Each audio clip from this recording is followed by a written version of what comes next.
Concerns growing tonight for rideshare drivers after a gunman shot a driver last night during an attempted carjacking in Austin. That driver in critical condition. CBS 2 investigator Megan Hickey has the details from Mount Sinai Hospital as the case is renewing demands to improve rideshare driver safety. At last check, the Uber driver was in critical condition after being shot several times in the chest. Other rideshare drivers tell me they are praying he pulls through because they're still mourning the deaths of at least 2 other rideshare drivers who were shot and killed last month.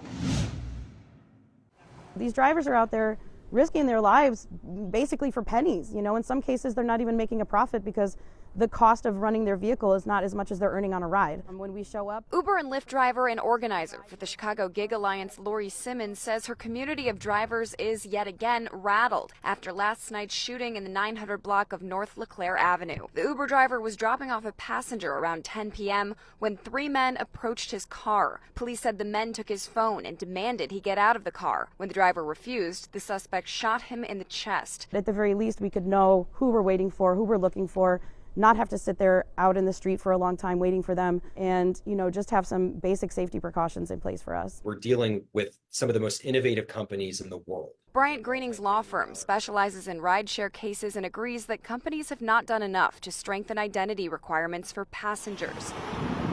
He also thinks rideshare drivers should be offered basic safety training before they hit the road. Perhaps self-defense classes, perhaps what to look out for in a situation, how to react if a passenger or community member is giving you problems.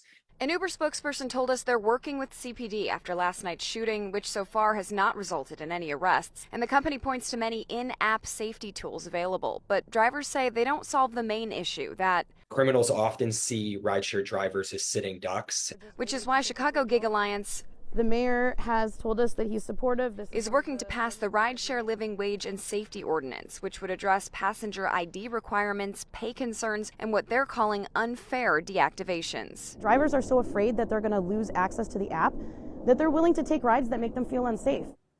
Simmons says they have about 30 aldermen on board with the ordinance, which should be up for a vote in the next month or two. But for now, at Mount Sinai Hospital, Megan Hickey, CBS 2 Investigators.